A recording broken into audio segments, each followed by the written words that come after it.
Listen. Welcome to NVC, IGN's Nintendo show, Nintendo Voice Chat. I am Casey DeFreitas, and I am here with Brian Altano, Brap.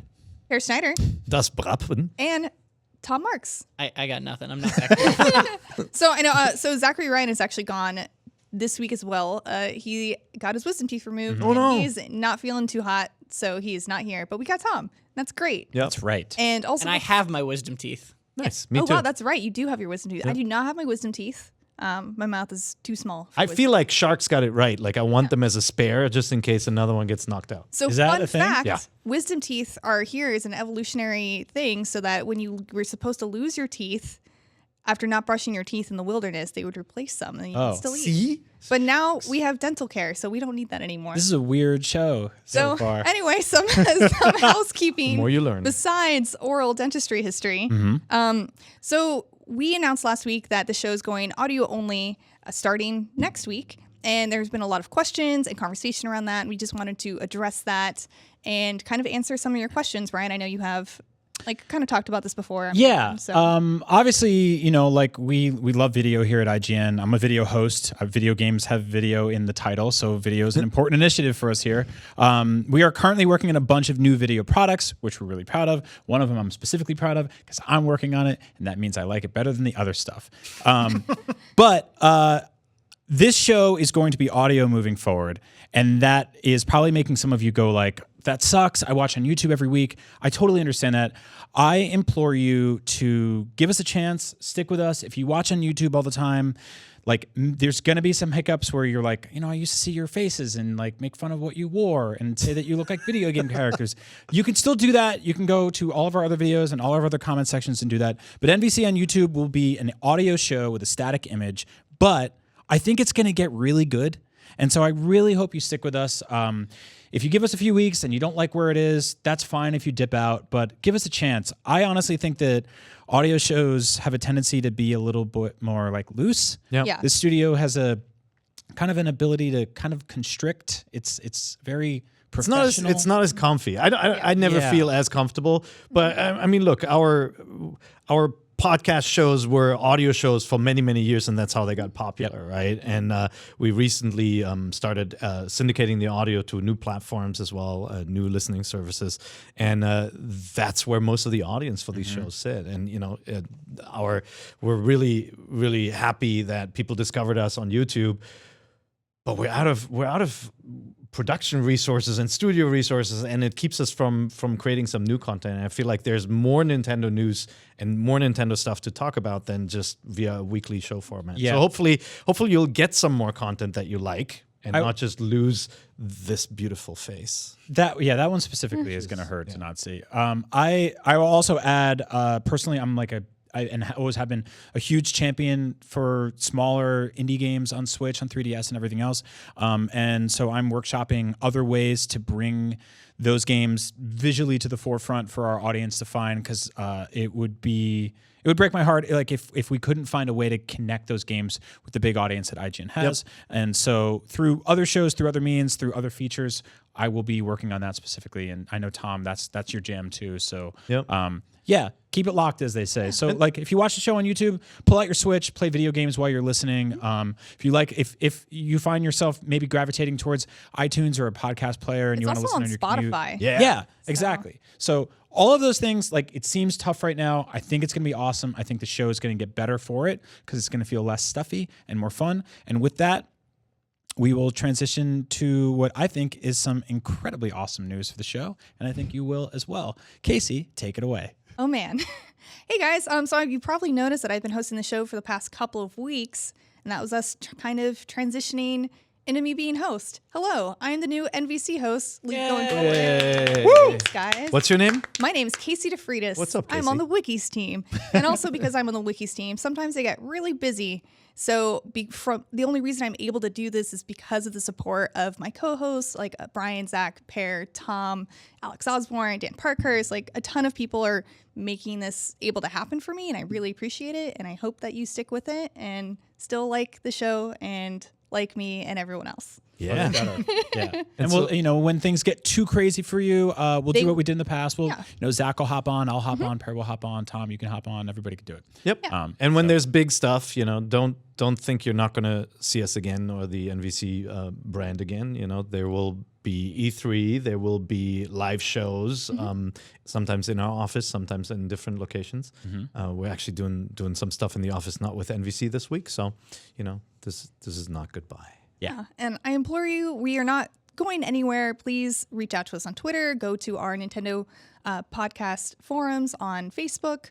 We are there all the time and chatting. So let us know what you think and if you have any opinions. Yeah, we're all really active in there, so go check that out. Yeah. And I know I lurk more often than I reply, but I read a lot of stuff in there. So, but anyway, moving on. On March 3rd, this past Sunday, it was the Nintendo Switch's second birthday. Woohoo! Yay! More good news. Happy second. Yeah, happy second anniversary. Yeah. Birthday. That went quick.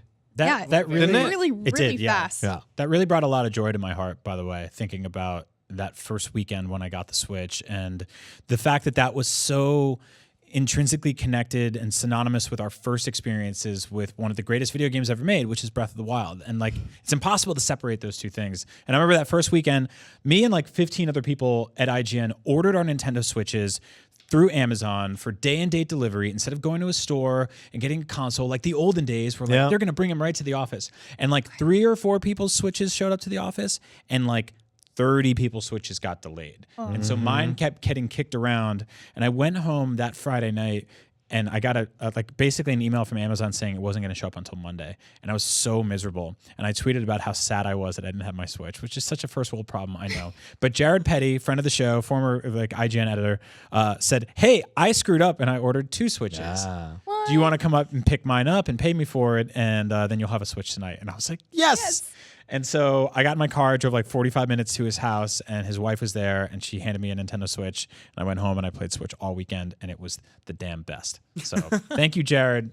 Yeah. Screw you, Amazon. So I was actually here when they did the original Switch, when they did that big presentation and showed Breath of the Wild for the first time. That was my first week in the office, actually. Oh my God. And I immediately, it was up for pre-order right after that, right? Yeah. So I live with everyone else. I know we got news articles to write, but also have to pre-order a Switch. That's right. Yeah, we were all in the room. It was during the reveal event in January. Yeah. And I hosted the NVC post show. And I think on the show, Per and I had our laptops. Oh, yeah. And we were like, what were you saying? What was that? Pre-order. And I was like, got it. Yes. I think I ordered 3, 2 of which were man. delayed. Well, you and I had we came out of Amiibo era, Yeah. terrified, and NES Classic era, all that of thinking there's no way in hell we're gonna get this. Exactly. We're gonna have to camp out for this thing, and we all got lucky. I think I ordered 4 different Switches, canceled them all, and just kept Amazon. This is really funny to hear these experiences because I was working at PC Gamer at the time, and so I wasn't totally I knew I was gonna get a Switch, but I was like, maybe I'll put it off because I was one of those people who was also like, launch lineup's not huge. Maybe I'll just wait a little bit. And then at 9:30 p.m. the day before launch, I was like, I'm going to go to a Best Buy. And I waited in line at a Best Buy for 2 hours, got in at the midnight opening and just got a Switch and walked home. And it was like, great, cool, Well, done. here's the that's thing. where I got my Switch was from Best Buy. Yeah. It had plenty of pre-orders available, and I just pre-ordered it from Best Buy, and then I went to the midnight launch by myself and got a poster. I couldn't believe, but to your point, I couldn't believe how just walking up 2 hours before the store opened and just getting one was even possible. Because I also remember camping out from, I think I went to get my Wii at, I started camping out at noon the day before when the Wii came out, right? That one Yeah. was bad. Yeah. It's also when you were working at PC Gamer in 2017 or whatever, you would have never known that all the games you were covering would become the biggest games on Switch Right. in 2019. Right. That's pretty funny. That turned out to be this whole big loop where it was this big home for indie games. So, yeah, it was just so monumentous to go in for that system, especially after covering the Wii U for so many years, which was a fun system to cover and had a lot of really great games, but ultimately kind of collapsed upon itself and didn't truly connect with an audience. And it didn't its promise just didn't come true, right? That promise of TVs in the use keep on playing. It's in my living room, I was too far away from the base station. It disconnected even. Right? When Reggie announced he was retiring, my co-host Max Scoville and I went and watched his first presentation at E3 for the Wii U, and they ran that pitch video of all the things that it could do, and so few of those things came true. Yeah, and it's like, also much of the software in that demo was like tech stuff, that never really happened. And I feel like the Switch, when we heard about it, it's completely delivered on everything it's promised and more. I've been to 0 rooftop parties. How dare you? That's your own choice.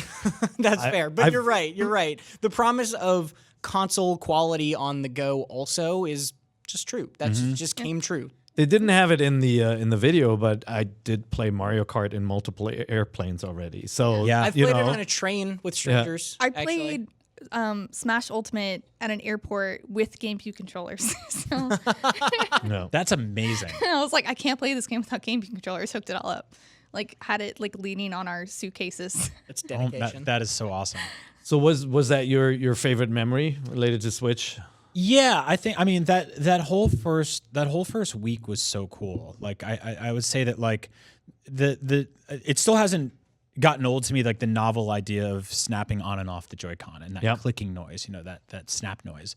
And like playing multiplayer games like that, playing Breath of the Wild and then immediately jumping over to a bunch of like there was a bunch of really cool smaller games out at the time. There was Shovel Knight, there was Fast RMX, there was, I'm trying to think of more. There was 1-2 Switch, which is the one I've actively tried to forget the hardest. I think the world has as well. Snipperclips, right? Which was like totally, I think like defined what that system was trying to do. It was bringing people together, and each one of them gets a Joy-Con, and they get to play weird things and cut each other up. The game made me cry laughing. Yeah, me too. So do you remember the Nintendo event like right before the launch where we got to hold the system for the first time? I found a picture of that where you and me and Max Scoville are sitting at this like fake diner that Nintendo set up. Yeah. And we're holding Joy-Cons, and we all look like really weird and confused. Yeah, there was that one. That was the kind of public launch event. Then there was like a smaller one where I think journalists got to try them out for the first time. Maybe it was was it attached to the escape room or something? I forgot what it was. But it's like I remember very distinctly picking up the system going, it feels good. Like the quality of the build was so different from the Wii U. If you haven't touched a Wii U in a while, pick up the tablet. Pick it up. It is shiny, plasticky. It feels weird. It's like heavy. And then you touch the material, the Switch, it feels like it's a little porous. It feels like a piece of consumer electronic, like a real device. Yeah. The Wii U gamepad is really funny too because I loved my Wii U. Like I really did like it. I really liked the gamepad. I liked all the 1v4 stuff in Nintendo Land and things that was good. Yeah. And I really liked the shape of the gamepad and the way it held and the way it was. And then I got my Switch and I played the Switch for like a week, and then I went back and picked up the gamepad and was like, oh no! Like, what was I thinking? Dude, I did a weird thing over the weekend. I was happy with it until the Switch. My wife and I have been playing New Super Mario Brothers U Deluxe, and we just found all the gold coins, and so we're like, we beat it, we moved on, and she was like, "What? Where's the one with the cats?" And I'm like, "Oh, it's on Nintendo Wii U." And I had this weird idea. I'm like, I'm gonna drag my Wii U out of retirement in honor of the 2-year anniversary of the Switch, hook it back up to my big TV, and like try to reconnect with what that system was. And it's got Pikmin and Wind Waker on it, all that stuff. There's so much on there that it still does better than Switch. There's dedicated folders. There's dozens of virtual console games, Pikmin, Wind Waker. Yeah. But the thing that I noticed immediately was just how snappy the Switch is at doing everything. You turn on your Wii U and there's like 4 minutes, and then it just plays this like nightmare music while like all these tiny people walk around on top of your TV, and they're just like, like, I'm playing WarioWare, and you're like, okay, what's going on here? I thought it was charming. It's got a lot of, but the system wasn't like I remember like I rebooted the system the other day, and I turned it on with the gamepad, and then I'm like, wait, you got to switch the screens because the menu is on the TV, and I hadn't turned off on the TV, right? Like it was so clunky in many ways, but it had a lot of really good games. Hopefully they'll all come to Switch. There was also some weird stuff around the Switch launch, like there was the left Joy-Con drifting issues. There was, I think people hadn't really seen like the bend on the Switches yet, but a couple people already had that right out the box. Yeah. And for the most part, those things turned out to be not really widespread, luckily. But we were worried there for a minute. I am still a little worried as the Switch gets older and reaches more birthdays, because I still love my Switch and it's still holding up all right, but there are more and more of these little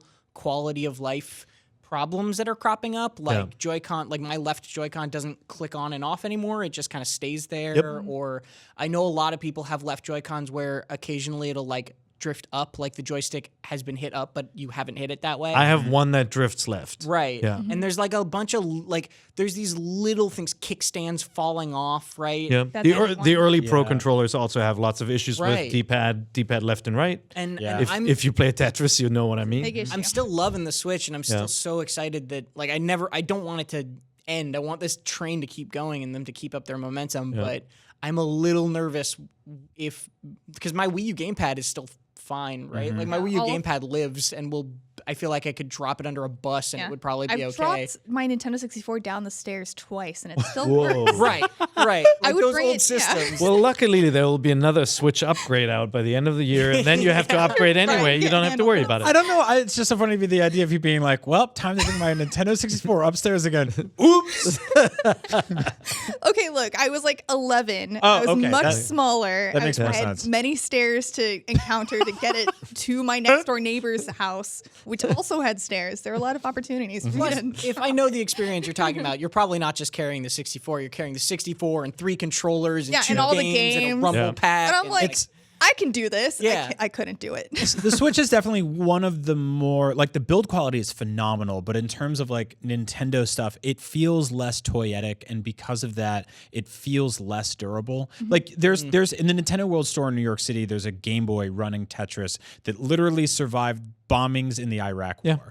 And it's like the entire front end of it is blown out, and it's like, you know, more brown and green than usual.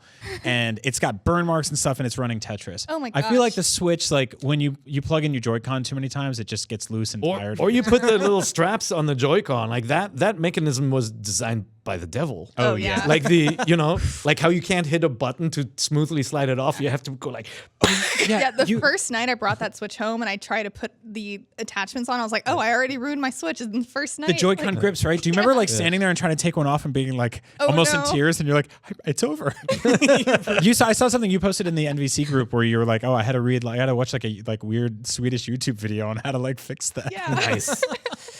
Ah, yes. Dangerous times. I will say that it was Memories. buying games on that store was so immediately gratifying, and that is an addiction that has not gone away.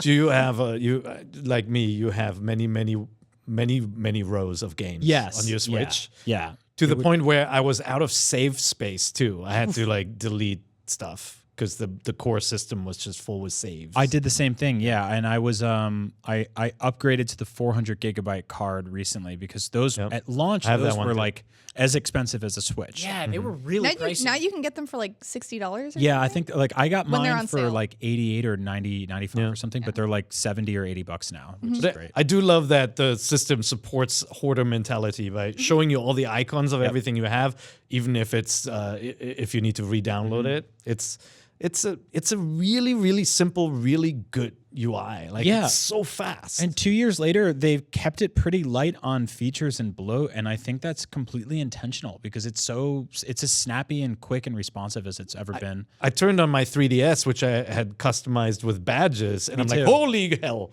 You know, Yeah. it's just like, there's like the Majora's Mask moon next to Mario jumping, and I'm like, I don't know where my games are. So It's chaos. you can go, it is complete, it's self-made chaos, but it's chaos. So we all love the Switch. It was wonderful. It's great. It's still wonderful. We're still playing it. But there's some things going on that make me think that the 3DS is on death's door. Oh, that's because Kirby came out.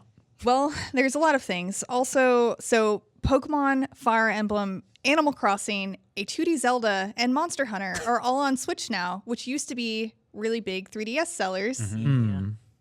And now, as Tom wrote an article, like, why is Kirby's Extra Epic Yarn not on the Switch? Why is it only on makes the 3DS? no sense to me.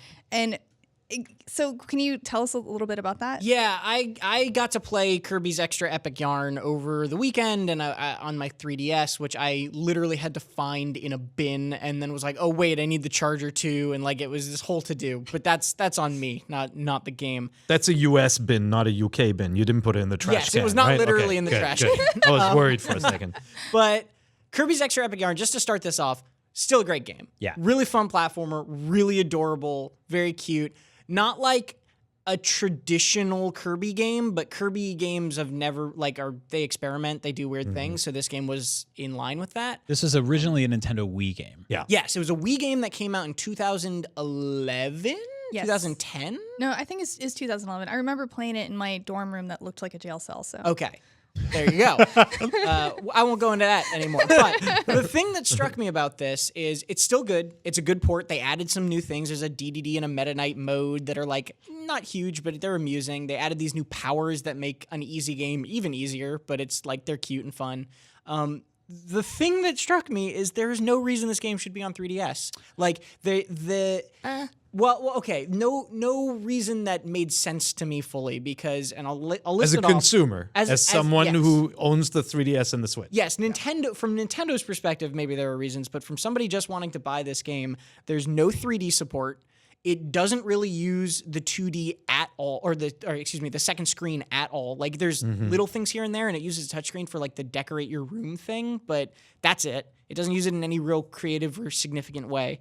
The resolution has been reduced because the Wii went from 480p, and the 3DS, even the new 3DS, is a 240p screen, which is hilarious in 2019. And then there's no co-op anymore, which was like a key part. yeah. Like I loved the co-op in this That's game. right. There's zero co-op, and also they added amiibo support for the Extra Epic Yarn version. But if you have, like me, only an original or an older 3DS, you don't have a new 3DS, and you don't have the amiibo dongle, you just can't use the amiibo support because the original 3DSs didn't have it because amiibos didn't exist at the time. Right. So it's just missing all these things where that entire list, if this game was a Switch game, would just not be an issue. Like none of those It things would all be there, and they'd probably add a little bit more extra stuff to it, right? right. Yeah. And I understand that like, you know, one of the things that came up a lot in the comments, and I talked to you about this actually, Pear, as well, the idea that Nintendo probably didn't want to remaster a 480p game up to the Switch's 720 or higher than that on TV if you They want would it have. that way. They would have had to redo all the art. Right, Yeah. they would have had to do that. You have to mocap all the original yarn. Yes, you had to throw a lot of yarn around. But kind of my response to that was always like, well, it looks worse on the 3DS anyway, Yeah. because Yeah. they had to cut the resolution in half, so it still looks muddy and it doesn't look like you can literally look at comparisons on YouTube between the Wii version and this version, and it looks worse than the Wii version, which is a hilarious thing to say when they took the effort to port an 8-year-old game to a 9-year-old system or whatever it is, 9-year-old game to an 8-year-old, whatever, you know what I mean? also It's thinking about crazy. it could have been fall 2010, but I think it came out in 2010, and then See, the when this Yes. show is audio only, I'll have a laptop right here, and I'll can be look it up typing for the you. whole time, Hold on. looking When it up, did going, Casey go to college? Oh, actually, I recall it being Never. 2010. Okay. I guess like the crux of what you're saying is like you don't want this thing to. It's not like why is this on 3DS, but why is this like only on 3DS? Yeah, Like because this version would be fine if there was also a Switch version that Exactly. had that thing. like Exactly. yeah, we understand Nintendo doesn't want it. So I'm going to say this: we think Nintendo doesn't want to leave behind its 3DS players, but considering what it's doing with all of its other games, can I even really truthfully say that? Right. Yeah. And if it came out on both, they wouldn't be leaving anyone behind because both people would get what they wanted. But like you guys said, they would have to put in the extra work to then upscale all of the graphics. Yeah. Yeah, I think they. Who was it? You saying, or no? I think it was Sam that was saying like maybe they just have like an intern team that they train by like teaching them how to make 3DS games, and it's like that's really mean, but like it's like I just don't fully understand why they're doing this with like Luigi's Mansion too. They like ported it over, and is it just? I guess it's just easier, and it's like Yeah. a quick thing for them. I think so. Yeah. Yeah, I mean, porting these games, they're balanced good games. Porting them is much easier than trying to do something new. And I mean, if you were a kid and only had a 3DS, you're you're happy that there are more games coming out. You know, Yeah. This is also like I mentioned before about like booting up my Wii U. Like the Wii U had a mechanism to purchase Nintendo Wii games. Right. Like you could go on there and buy Wii games. You could buy DS games. You can play Phantom Hourglass on your TV like a weirdo. It's odd, but it works, right? 'cause the Wii U has a Wii inside. Yeah, It has exactly. the full hardware, basically. Yeah, so there's a I had Mario 64 on my Wii U. Like there's a way to access those things, and the Switch doesn't have anything like that right now. Right. And so I think in lieu of that, they found some way to get some new eyes on some old stuff, and also video games have game consoles have life cycles, and that means they have swan songs, and that means that something, and it had to be someone, and it was almost definitely going to be a Kirby. It's always Kirby. Has to show up at the very end of a video game console's life cycle to be Goes- like, this is the last one, and this is going to be Nintendo's probably final first party offering on the 3DS or the DS line in general. And if you missed it on Wii, it's worth saying it is still a fun game. Mm-hmm. All those problems are annoying, but they don't stop it from being extra Epic Yarn or Epic Yarn, which is fun. What are they charging for it? I think $40. So So that's- full price 3DS game. I feel like that's a Yeah. bit much. which is a lot. And to be fair, it isn't just like a couple new modes. Like they did add a fair amount of stuff to this game, and I appreciate that. It's also hilarious that we're talking about this because I think it very much does signal like the end of the 3DS, which is not a bad thing. Because as we said, it's been out for 8 years. It's one of my favorite systems ever. I think still to this day, the 2DS, that's like the ugly one that doesn't wedge? hold. The doorstop. Yeah, the doorstop.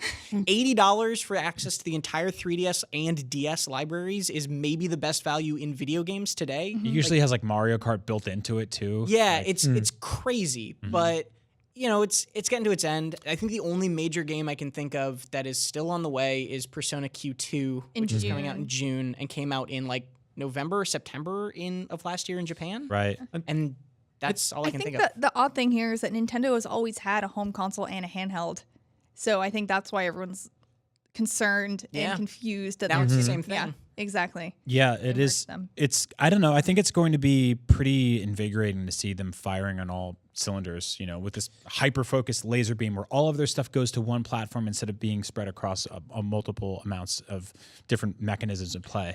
This definitely, I mean, I wasn't expecting there to be this few releases for the 3DS at this point in time, but it definitely points towards they're not going to just have one SKU, one $300 console. There'll be a smaller Switch, Right. you know, something that caters to this market of people who don't want to bring that big handheld. I'm always so nervous bringing that thing on the train with me. The Switch. Yeah, because it's so expensive, and yeah, I would like a cheaper alternative. So if A I Switch get Mini. robbed, it's not that big of a deal. Yeah, but I went back to my 3DS, and man, the small screen and the nubby joystick was hard to go back Yeah. to playing Switch. I still think that system has one more strong holiday season in it if they position it as dirt cheap with an incredibly low end like line of like accessible $19 or $14 games or something like that. They didn't 3DS do that with Classic Game bundle. Boy though. They didn't. The 3DS Classic bundle. Yeah, exactly. I mean, even though they've like significantly and strategically downplayed the entire 3D aspect of it. Yeah. And this is another one where, by the way, when Reggie retired, I went back and watched his original pitch video for the 3DS, which was hinged entirely around movies. They were like 3D movies. You sit around with your family and you wear glasses. Yeah. Oh my God, Avatar made so much money. 3D movies are coming home to Nintendo Switch. What's your favorite 3D movie on Nintendo Switch? Avatar. Yeah, I'll wait. They don't The exist. Pikmin shorts. Yeah, they never really became a thing, right? Like there was like some OK Go music videos at the launch. and- Nintendo came about as close as they could without actually doing it to admitting that the 3D just like wasn't great and didn't really fully work. Well- like, and I don't Well, it mean got that negative stigma. Right, Yeah. and I It don't wasn't mean that. It worked great. No, excuse me. I Yeah. don't mean that as in the 3D effect didn't work. Because the 3D effect, when it worked, really it worked well. really, really well, and it was very cool. But just the idea of a system built around 3D was like not interesting to people, and that's why they made the 2D. Parents were worried, right? Yeah. There were negative reports about it not being good for kids, and so they first started by putting disclaimers on the boxes, right? Not for kids under 13 or Yeah. something I like think it was that. like 7 even. Yeah. Like it was young. Yeah, It was okay. like most of the messaging around the 3DS, 2DS, 2DS XL, new 3DS2 XL with the boat grip adapter and the external like Oh, yeah. Amiibo support outboard hockey puck. motor. It got hurting. confusing, right? And I had sympathy for anybody working retail at the time with a parent who came in and was like, what is this? What do I get? But not like really hitting it on the nose that like this had an optional slider on the side until they just basically kicked that entire feature to the curb. The 2DS was like, because doctors were saying like, if you're 8 and under, this will wreck your eyes. Don't look at it. And so that's a tough sell on a system that ultimately has a very giant child demographic, or like a large group of children, not giant I think it child. did have parental controls so that you could permanently turn off 3D as well. So you could just set that and give it to your kid and not worry about it. But now Kirby's Extra Epic Yarn doesn't even have 3D at all. Like they didn't even bother putting that in as an option. That's been the thing with 3DS games for a minute now. It's weird. It's weird to see because I, as an adult man that doesn't care about my eyes, would love to put 3D on in that game, but they just don't even give you the chance. Yep. So the 3DS is on its way out, but we are still getting Nintendo mobile games on our phones. So maybe that is their plan to move things over to mobile. But one of the things that we just learned from the Wall Street Journal is that Nintendo is limiting spending on its mobile games, which is really great for people like us who play those games and not so great for the developers who are trying to make money and Nintendo's investors. Specifically, Nintendo is concerned about being seen as greedy by consumers, and they actually asked the creators of Dragalia Lost to alter drops of rare characters from like the gacha mechanic because people were complaining about them. And if it's easier to get the rare characters, people will spend less money on trying to get these random pulls. Right. Because Nintendo cares more about its reputation than money. I love that, by the way. And It's crazy. It's Right? unheard It's of, crazy. right? Yeah. In 2019, to have like this AAA first-party developer come out and tell its developers rein it in on the microtransaction stuff. That is completely unheard of nowadays. Like everyone is moving in the opposite direction of that. But it's awesome because I think ultimately, like the consumer loyalty and the goodwill you get from not being nefarious about that kind of crap is just really heartwarming. As long as people know that you're doing that and they have a frame of reference. But, Nintendo may also be worried that a lot of its customers moving over from the existing machines are playing their mobile games for the first time, maybe aren't heavy mobile game players and doesn't want to turn them off with monetization features like that. They've done stuff like this before. Remember, the games used to remind you, hey, you've played quite enough. Don't you want to take a break, right? Nobody did that. They started that kind of stuff. And so I think they want to see as a company that does good. Yeah, and I've said it before on the show, Dragalia's Lost gotcha stuff is the reason I didn't play it for too long, right? But I like it. That's totally fair. It's just like it's not what I was interested Yeah. in. Casey, does it have dragons in it? It has all of the dragons. Oh, that's so weird. But so Cyber Agent, the people who made Dragalia Lost, like Cygames and Cyber Agent, I guess are the same company. They said Nintendo is not interested in making a large amount of revenue from a single smartphone game, said an employee to Wall Street Journal. They said if we managed the game alone, we would have made a lot more. Which is interesting, which is really funny, but And he put a little pinky to his mouth. and they actually, for the first time in a really long time, they reduced their forecast of what they're going to make because Dragalia Lost is making like so little per player, even though Dragalia is making a huge amount as far as Nintendo properties go. Right. Which I thought was just an interesting. So does that point mean out. there's a small amount of people spending a ton of money? Probably? Or I be mean, that's how those whales. that's how those the- games usually are.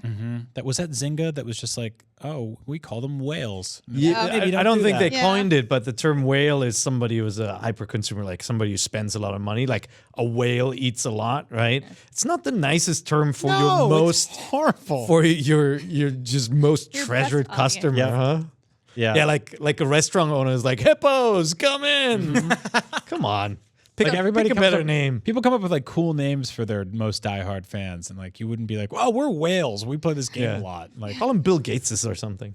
I've been able to resist the whale transformation for this game. I've only spent $30, but I feel like it was worth it. no, that's totally because it was worth a good it. game that I put a lot of hours into. That's like a pilot whale. That's like a smaller type of. No, that's like that is a bottom feeder minnow compared to $30 is not a minnow. Pilot Whales was a 3DS launch game. You know, Casey, I think you're onto something though. I think bottom feeder is a much better term than whale. No, it's not. No, that's horrible. Our bottom feeders keep us. Let's in the just green. get out of the ocean with the whole thing. Like bottom feeders, whales, crabs. Just No, stop all of it. They No, should we be don't- they should be called the prized bluefin tuna. where we That's get the- great. the There you go. Toro Bluefin from. tuna. And then what are the Everybody rest? wants shrimp? to be a tuna. We're shrimp. full of mercury. Oh. So, hey, speaking of seafood,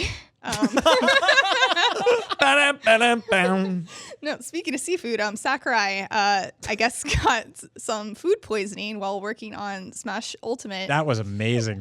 That was a great segue. From oysters he didn't eat, is what he said. I don't What? know. Yeah, he said, I don't know what's He up said with he that got translation. food poisoning like symptoms, but he just hadn't eaten anything that made him sick. Flying which just oysters? basically means like he worked himself to death. Yeah. Much, yeah. Okay, so here's the story. He used IV bags to keep himself hydrated to continue working on Smash.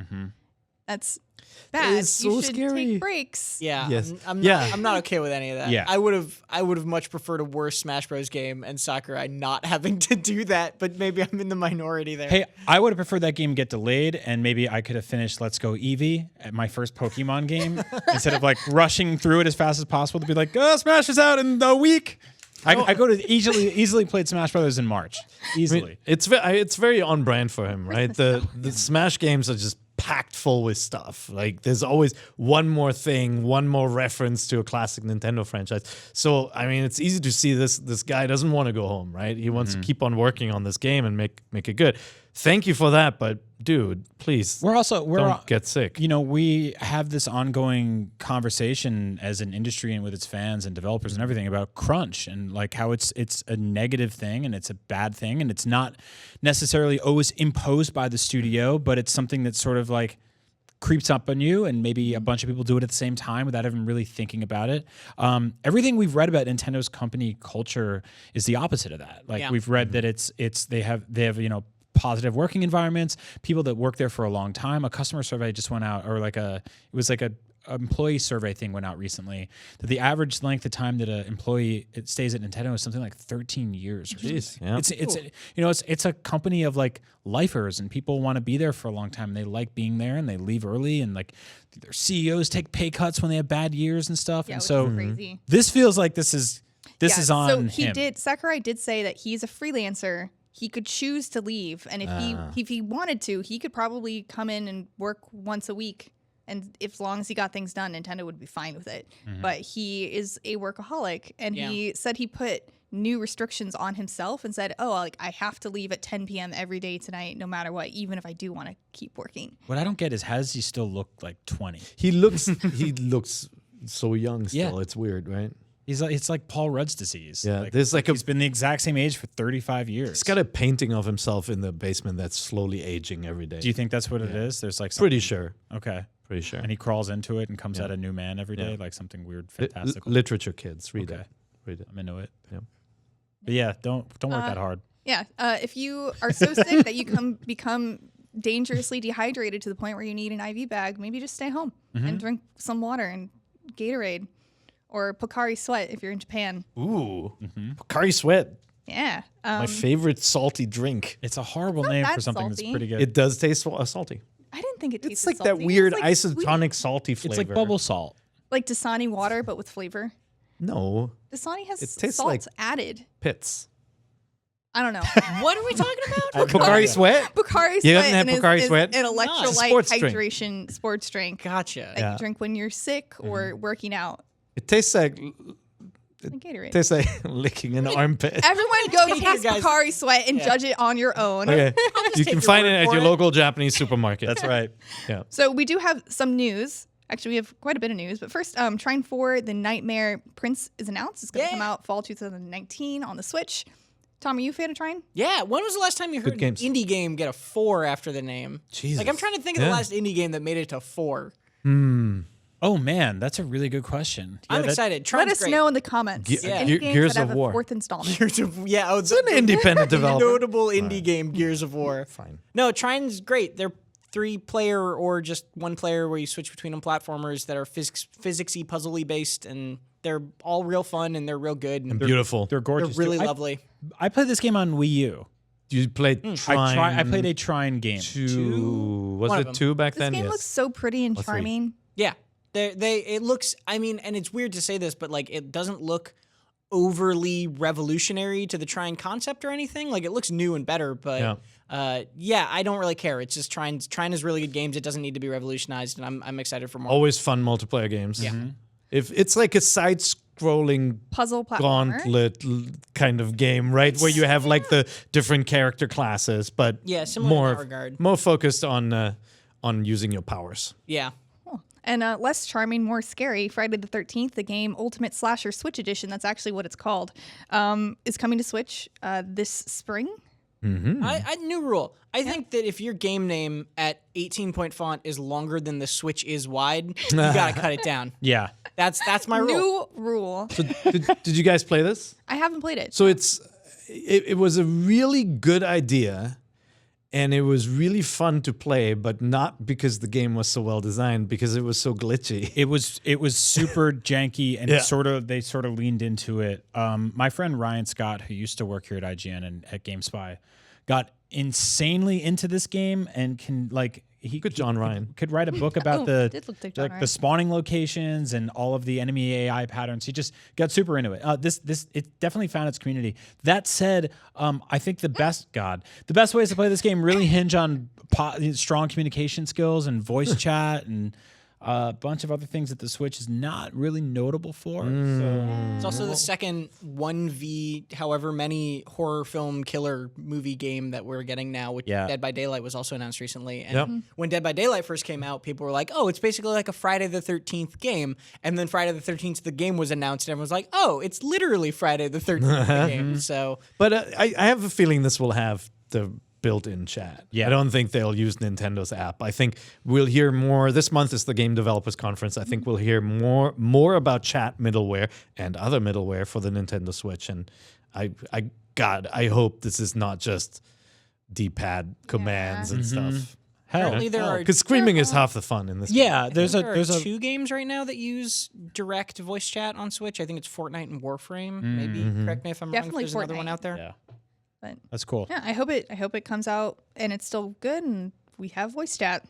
But we also have a Turok Dinosaur Hunter, the Nintendo 64 game, This is coming to Switch out of nowhere. on March 18th. March 18th. Yes. And it's $20, I believe. And Turok 2 is coming, but there was no details on that. 20, the details on 20 is too much. 20 is a lot. The details on this game were the original promo copy details from 1997. Back of the box. Which was a fully 3D world, and you can move in any direction. So if those things interest you in this year, you'll love this game. This is a really weird one. This is one of the first games I bought when I was a kid with my own money that I knew was not great, but I still enjoyed it. What? While I was I playing. really liked it when it came out. Also, you have no idea how foggy this game was. It when is so first came out. foggy. It still is foggy, by the way. And Yeah. if you're watching this here dinosaur's got a video, gun. it wasn't running at this resolution. Obviously, when it came out, it looked pretty blurry too. But I love that it was locked. The frame rate was just really good. Yeah. and they basically got to that frame rate by limiting your field of vision and Turok is- really reducing it. To me, synonymous was with my time of first becoming an IGN fan, because IGN 64 would cover games like this and no one else would. And I would turn on my computer, and after connecting through a phone cable 14 minutes later, I would read Nintendo64.com or IGN 64, whatever your dumb website was called back then. And you would have articles about you'd be like, oh, this Native American dinosaur hunter has traveled through time, and there's a gun that steals brains. And I'm Yeah. like, this sounds awesome. Based on I a saved comic up book. $90 and I bought it, and I was like, this is a weird bad game, but I'm gonna keep playing it. I don't know. You sold me anyway. It's it definitely is super dated. When you play it now, it's you get lost. There's some platforming that's not well executed, like the bonus levels and stuff. But it really popularized the Jesse Ventura minigun in games. Like the weapons are awesome in this game, and the dinosaurs and the way the creatures look is really cool. Fun fact: I own both the U.S. and the German version. Because of the violence against humans, the German version was altered, and all of the humans are robots. Amazing. And they make robot noises when you kill them and stuff. It's great. I love that. rules. Yeah, I love that version. Just for a little bit of historical context to anybody looking at this game coming out on Switch in 2019 and going, why? Well, this is a studio called Night Dive, and basically this is what they do. They just get the licenses to older games that you can't buy anymore or don't work on modern PCs or systems, and they fix them up. They don't remaster them. They don't fix them or like change them. They make them work and then resell them. And they're doing it to System Shock 1, or they're remastering System Shock 1 right now. Weird. And they're doing some other things. They're a great studio that just does this for a living, basically. I hope Turok 2 though gets run smoothly. That game, if you played it in high res on the N64, it just chugged to the point where it wasn't enjoyable in some of the parts. And if they get this to run smoothly, that was actually a really good game with some really disgusting weapons. Yeah, no, totally. Remember the brain boar thing, cerebral boar? Yeah, the cerebral boar. I remember that being one of the coolest weapons of all time when I was a kid. Like it follows you and drills into your brain. When Metroid Prime comes out, and to this day when people talk about Metroid Prime, they talk about how it revolutionized that sort of jump from that franchise to 3D and the jump between first person and third person. But what that game did really well was platforming in first person. And the reason it felt so good was because it wasn't Turok. Turok, when you jump on things in that game, which it makes you do a lot more than it has any right to. You look forward, yeah. It's weird and broken. You don't know where you're going to land, and you die all the time. Can't see your feet. Yeah. But this is a weird one. In lieu of like a dedicated virtual console, I think people are going to kind of backdoor a bunch of weird games like this. So there it is. So we have another old game coming. I know, Tom, did you added this? Yes, I did. So I'm really Wrath, excited about this. Aeon of Ruin? Wrath, Aeon of Ruin, or Eon of... I don't know how to say it. A-E-O-N. Okay, I was How do hoping you say would that word? correct me, but this is fine. So this got announced as of published Thursday morning. So this just got announced. It's a new game from 3D Realms, which is the creators of Duke Nukem.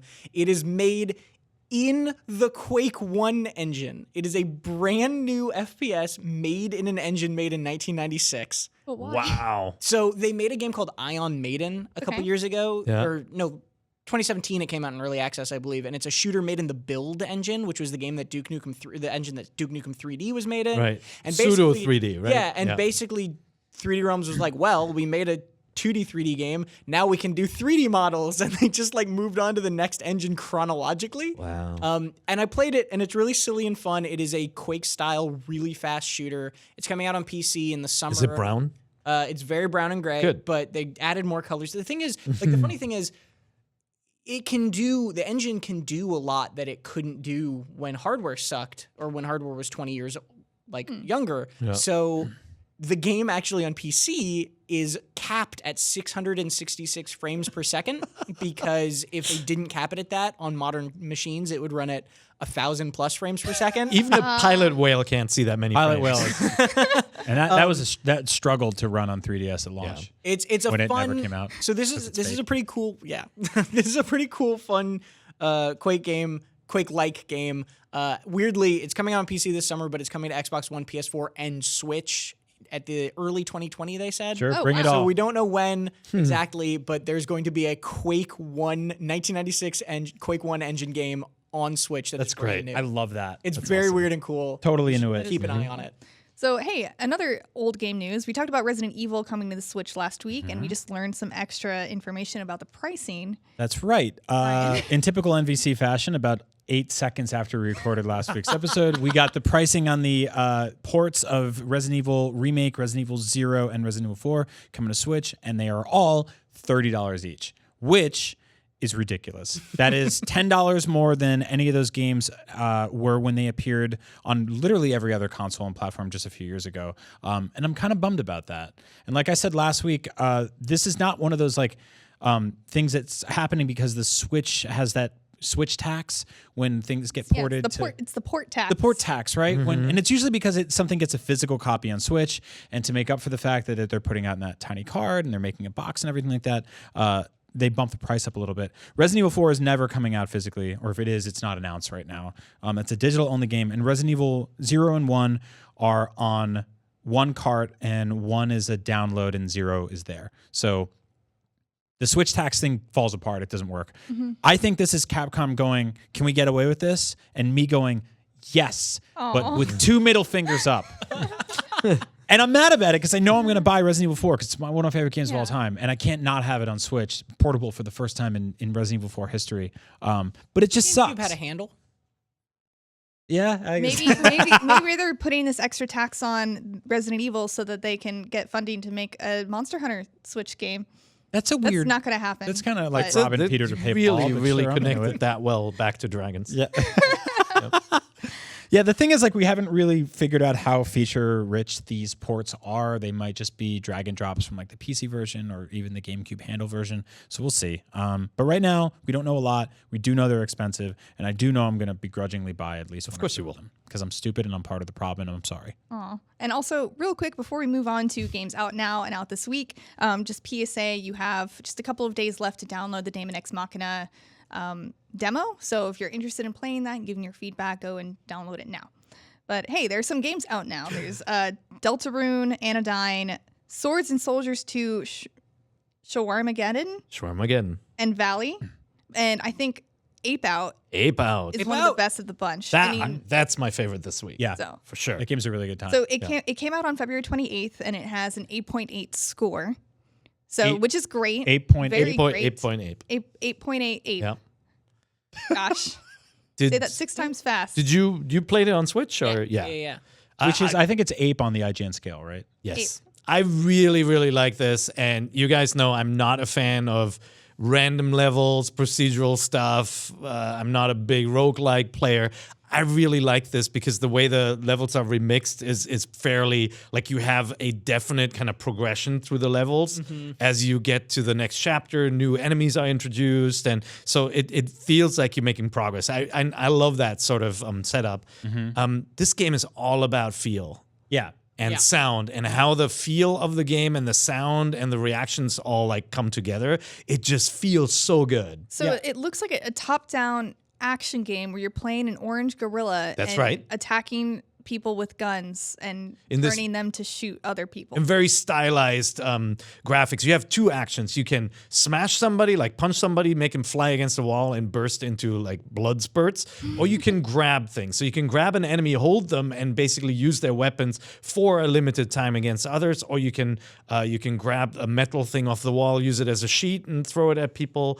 That's basically it. And all the fun comes in that really kind of almost like improv jazz score that plays when you play The it. music. Yeah, it's so good. If we're not talking about this game's music at the end of the year around like 2019 Game of the Year stuff, then it has been yell at an us. absurd year for music in games, because this soundtrack is so cool. It feels and sounds like just freeform improvisational jazz that you could be hearing in a club, but it is all tied directly to your actions and the things that are going on That's screen. really cool. It's so It's like having a little man sitting next to you with a drum kit and like scoring your game as you play it. And so, like you said, it's improvisational jazz, but the cymbal crashes are timed specifically to the murders that you do to the scientist. And it's like, it never stops being incredibly rewarding, because you're this ape that escapes from prison and you just start tearing apart these dudes. And every time you do it, there's this just... And it's just so damn cool because their blood explodes all over the wall. But it's also like really minimalist somehow. Yeah, very minimal. Super minimalist. It ties, the music theme ties in. Like the levels are basically like records, and it's just like really, really cool surprise. A game that I didn't think I would like. I absolutely love. Yep. I'll have to check it out.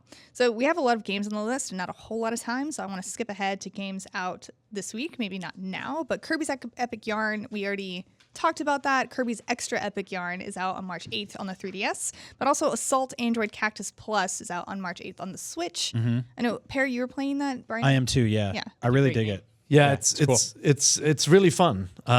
It kind of like style wise reminded me of Jet Force Gemini, like that kind of cute style with funny characters and storytelling around kind of like an anti-hero, somebody's not really great at their job but is.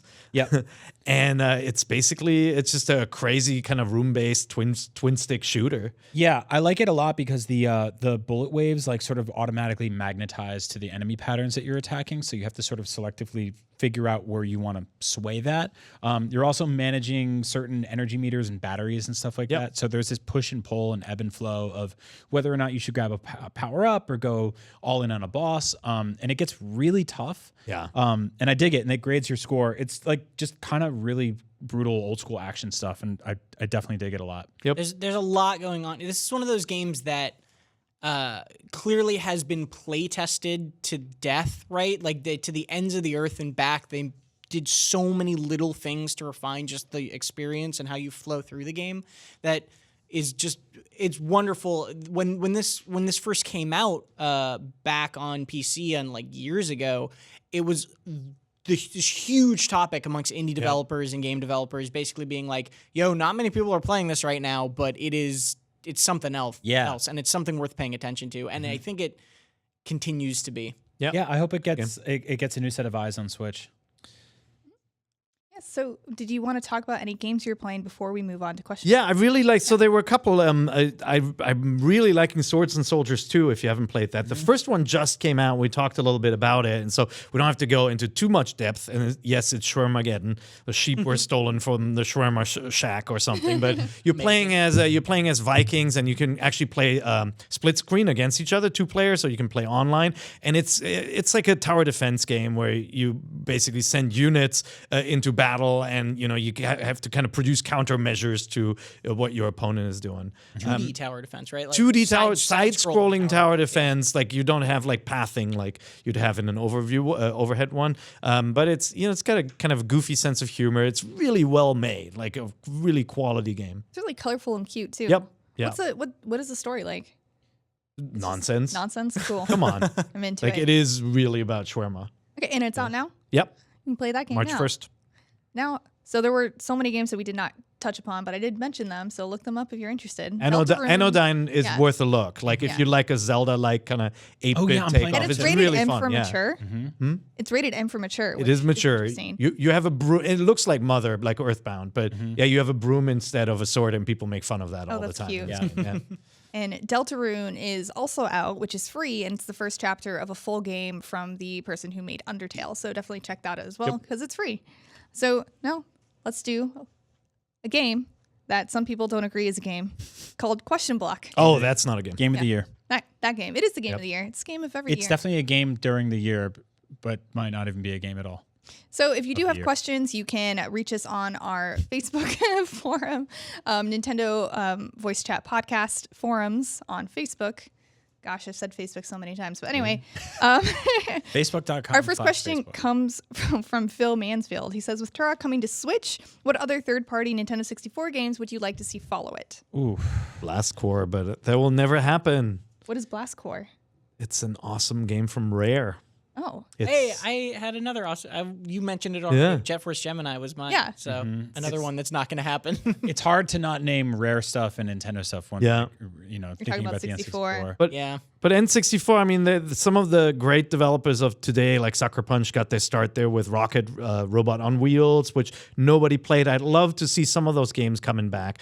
Shadow Man was from the Iguana guys, I think, in the UK. Shadows, not like Turok, another comic book franchise. Yeah, and that's another one that is not great, but it's got a lot of really cool stuff going for it. Some good Top Gear games on the machine. Beetle Adventure Racing. Beetle Adventure Racing. I brought that in the other day. Oh, nice. Yeah, I have it. Yeah, in the that's office. a classic. I don't even know Pro what that Race is. Driver. That game gets kind of slept on when people talk about like N64 racing games and kart racing games. Everybody always says Mario Kart and Diddy Kong and stuff like that. Beetle Adventure Racing is really good. Shadows of the Empire, Star Wars. It's not a great game, and I always Star Wars. but it's Star Wars. IG-88. Oh, He's a boss fight. He in said that game. third party. I should clarify. Some of the Rare games are obviously second party. Yeah.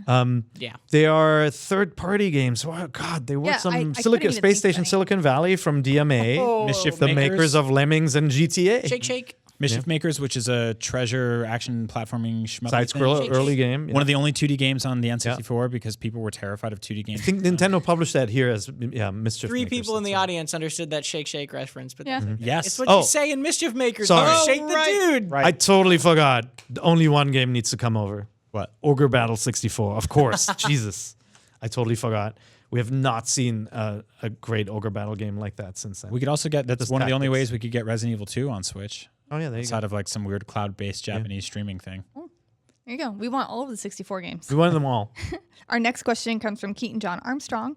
And he says, if the rumors of Game Pass on Switch are true and Microsoft exclusive being playable on Switch, do you think Nintendo would play ball on allowing some Nintendo first party to play on Xbox as well? Or what other benefits could Nintendo possibly give Xbox back with this new sort of partnership between them? The benefits are money. Yes.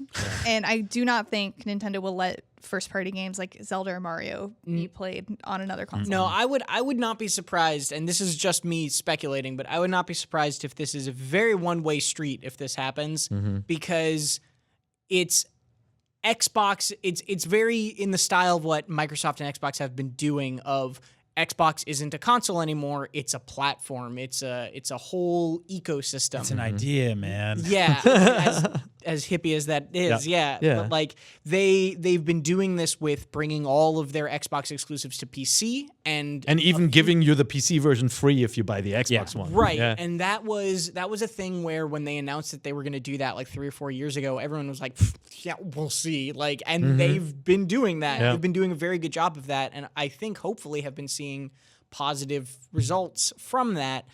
So I think that this is probably a one-way road in that it's Xbox and Microsoft being very interested about bringing their stuff to Switch rather than Nintendo courting them and trying to cut some deal. And this is Microsoft is, I'm sure, really, really worried about Google. Right? Google has Project Stream. You'll hear more about that this month, again, from the Game Developers Conference. That is, and possibly a box too, that is a way to stream games much more efficiently to any device. And NVIDIA has a service like this. Nintendo has one. PlayStation has one. Xbox has one. Everybody is jockeying for this position to become a Netflix of gaming, right?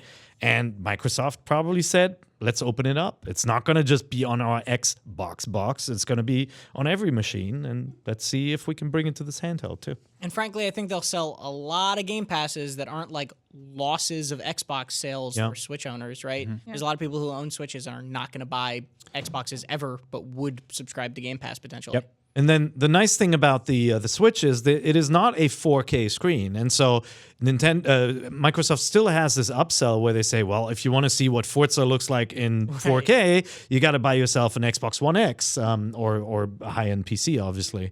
So I think it's not a bad idea. Yeah. Huh? See what happens. I'm into it. So from our good friend Zachary Ryan. Hey, Zach. Hi. Yes. Longtime listener, first time writer. My question is for Brian. When can we expect the triumphant return of Link Together? You can expect the triumphant return of Link Together when Nintendo puts out Link's Awakening, and I do one full playthrough by myself first without anyone else bothering me. And then afterwards, I do one with Zach where we play one of my favorite games of all time incorrectly, terribly, and frustratingly until it's completed. Sounds like a wonderful party. We're all looking forward I was supposed to that. print out a picture of Zach since this is our last video show for a while, no. and I forgot to do that. So if you're listening at home, please Google young George Lucas. Love you, Zach. Carl Reeves asks, hey, Brian and co. Do you guys think that Link's Awakening Remaster is going to have a physical release or eShop only? I'm a physical release guy and have never played it, but eShop only is going to make me less likely to want to pick it up. I think seeing it as it's a first-party title and it's one of their flagship franchises, it'll absolutely get both a physical and an eShop release. I will buy both, even though I Maybe don't even buy a collector's physical. edition. And a collector's edition. with Probably the real get a egg. collector's edition with like a Game Boy hat or something. No, it's got the real egg in it. It's got the real egg in it. Can you sit on it and like be like the mother of Windfish? You can. I won't. I'm going to keep my real egg. You're not sitting on my egg. Okay. I mean that little Link is like got to be designed for an amiibo too, Or a right? plushie. Oh, yeah, I want it all. yeah. Make everything. Make it all. Yeah. Give it all to me. I I'll buy it all. want the Link's Awakening Chain Chomp amiibo, please. Yep. If you guys make like, if it's like there's like a exclusive collector's edition thing that's only out in like South America, I'm buying it. I'll hunt it down. I'll get everything. I need it all. I love this game. It's my favorite. You're gonna be so frustrated. What? Because those things will always sell out when you're asleep. Like South America, it's like tomorrow there right now. I'll You'll throw be money like at it. so I'll wake behind. up, go on eBay, throw money. They will no have problem. bought it Everyone- before you. So Take food out of my you're kid's just gonna mouth. have to put your Twitter notifications on, and then when it comes out, everyone just relentlessly tweet at Brian. Thank you. Yeah. There you go. There you go. Problem When, solved. Let him know. when the egg is available for sale in South America, tweet at me. I'm sitting on that egg. We'll have to do an unhatching video. All right. On that note, that's about all the time we have for today for Nintendo Voice Chat, IGN's Nintendo Show. Remember, you can catch us still on YouTube, Spotify. Right. Everyone, we are We're lowering our chairs. shrinking. Everyone's shrinking. Everyone went lower in their chairs. I'm gonna Harry's stay up sitting on here. his egg already. I've got the high road, and I'm staying here. Go for it. But you can still catch us on Thursday at 3 p.m. on YouTube, Spotify, like Apple. We're just gonna roll everything out at the same time on Thursdays from now on. So no one Ooh, will have to wait. earlier I know. NVC. Earlier NVC. Thursdays at 3 p.m. That's great. So stick here. Friday commute saved. Yeah, Friday commute saved. So thank you so much for watching. Again, this is NVC, IGN's Nintendo podcast. Please stick with us. Come back next week. And thanks. Happy birthday, Switch. Goodbye. We love you Okay, guys. I guess I'll. Bye. Okay. We'll always be here like Obi-Wan. Get the thing. Like we're not gone. Oh yeah, this is also the only place you can get the thing. That's right. Get the Sorry, we're so tiny.